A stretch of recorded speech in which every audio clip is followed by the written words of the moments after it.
rewards for you. Spoon clothes. All our clothes will be made of spoons! What? It's form-fitting. I'm Finn the Pony, and it's time for Finn Bits.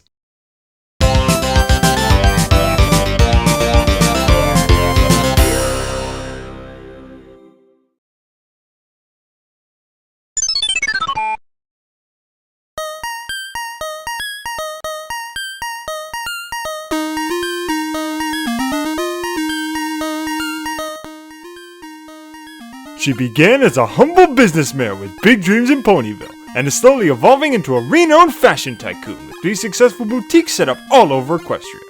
But as is the case with many business chains, sometimes opening new locations can be a bit of a nightmare, especially when you're really cut for time. And the Saddle Row review is pretty much the embodiment of everything that could go wrong during a grand opening, going wrong.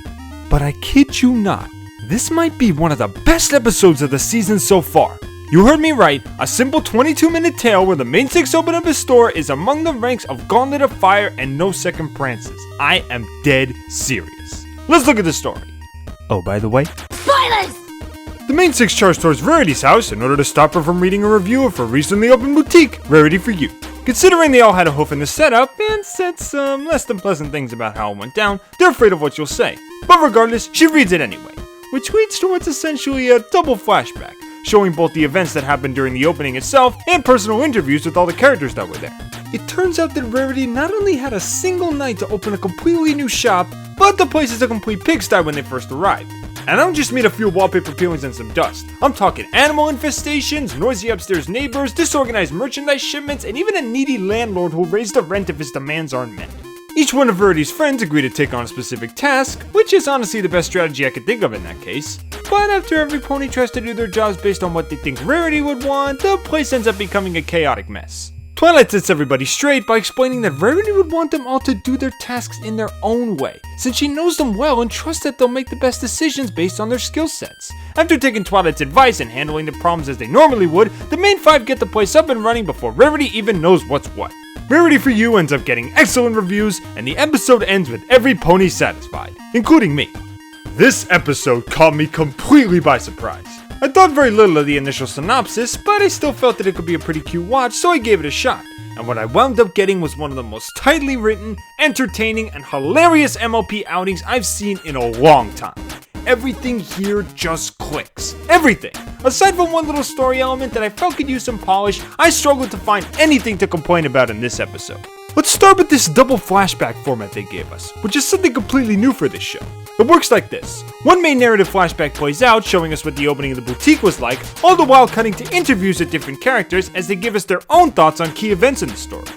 I love this style. It allows us to hear different perspectives on the same events from characters we've all come to know and love. And since the interview segments occur one at a time as the events of the story unfold, they never break the flow of the narrative or feel like some kind of unneeded intrusion.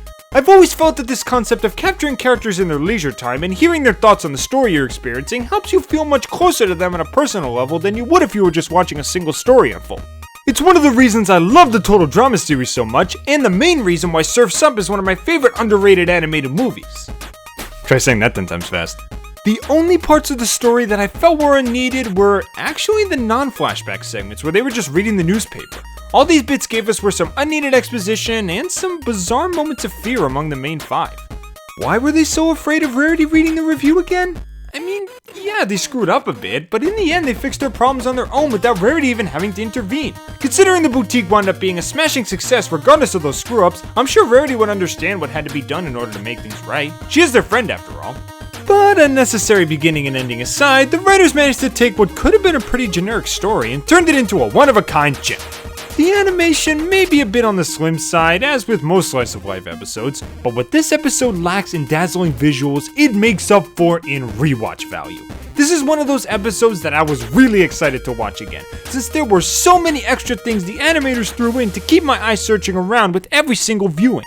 Unique background pony designs, blink and you'll miss it cameos, and even some unique little editing tricks, such as the background ponies in the restaurant changing to show the passage of time during the interview portions. And like all episodes, there are some standout scenes where the animation shines, particularly the segment in the boutique when it's finally up and running. Just look at the subtle glow coming off of everything. is the perfect touch to really give off that boutique dance club vibe they were going for. By the way, if that's not a thing, someone make that a thing. This is the perfect example of animation that may not come in quantity, but goes above and beyond in quality. The characters are their lovable selves as always, and like many MOP classics, every character gets a chance to shine here. Not a single member of the six is left without some kind of moment, scene, joke, or reaction that really sticks out in my mind. Some of my favorites include Twilight's sweeping song, Applejack's blunt description of the opening, it was a plum-puckered, pig-pushing disaster. And Pinky quickly sliding the bill to the reporter after buying God knows how much food. In addition, we get some appearances from old favorites like Coco Pamel, and even a couple of new faces, my favorite being Plaid Stripes. Calling her a stupid character would be wrong, because she's not stupid. She just has some very outlandish ideas. And in the end, she even proves that an idea may seem odd upon first listen, but with the right touch, it can actually evolve into something pretty useful. Considering I was a child of many bizarre ideas, I relate to her greatly. Plus, we get our first Russian accented pony in the form of Rarity's landlord. I am full of sandwich, and I am coming for you! When a show can make an entertaining episode out of just the characters being themselves, you know your cast is a truly memorable one. And speaking of entertainment, holy freaking cow was this episode a blast. This is not only the funniest episode of the season so far, but easily the most fun to watch as well. The funny bits are too many to count, with jokes ranging from quick and sudden gags to longer scenes with perfect build-up. The background, as I mentioned, is loaded with bonus content that demands multiple watches to get everything. There are even a few quotable lines that are sure to become classics in the eyes of the community. Suited for Success gave us 20% Cooler, Sonic Rainboom gave us Fluttershy's. This episode gives us no spoilers. Tell me you can't see other bronies using that in one way or another. And what better way to cap off a fantastic episode than with a fantastic moral? One that's not only memorable, but is learned by every member of the main six in the end. When someone who knows you well and trusts you with a certain task, it's because they trust your judgment. They know what you're good at and what you do best. So instead of attempting to do something their way, try doing it your way. You may find that your own unique method is the best for that situation, and in doing so, you'll understand that the person who chose you did it for a very good reason. This moral really does hit home for me. And even though it's something I've already learned during my years of work experience, it's something that I feel everybody should learn at some point in their life, whether it be kids or adults. Back when The Gift of Maud Pie premiered, I thought that Rarity's Manhattan Boutique would just be an excuse to have her in that episode, and then it would never be referenced again. But just a few episodes later, it wound up being the setting for an absolute masterpiece. This is a true candidate for best episode of the whole season, when all the fantastic elements are lined up. A uniquely crafted story, well-executed animation, fantastic characters both old and new, a solid moral, great nods to continuity, entertainment value that could fill a city. It's just so freaking good. I know I can't speak for everybody, since I'm sure there are people out there who dislike it. And hey, more power to ya. I'm always welcoming to differing opinions. But if you ask me personally what I thought of this episode, if you asked me for my Saddle Row review, I tell you that this is not only my favorite episode of Season 6 so far, but one of my favorite MLP episodes of all time.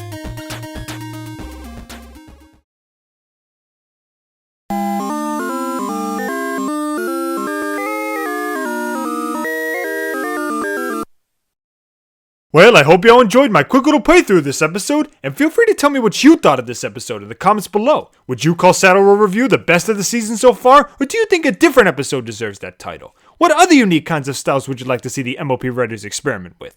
I know it's not likely to happen, but I would be absolutely floored to see an episode where nobody spoke. Just a completely silent story where everything is told through visuals and actions. I've always adored that kind of storytelling, and to see it in MLP would be fantastic.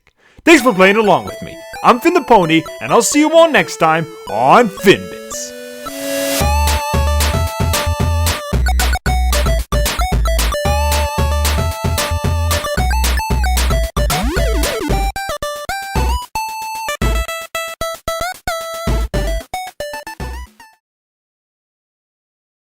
You serious?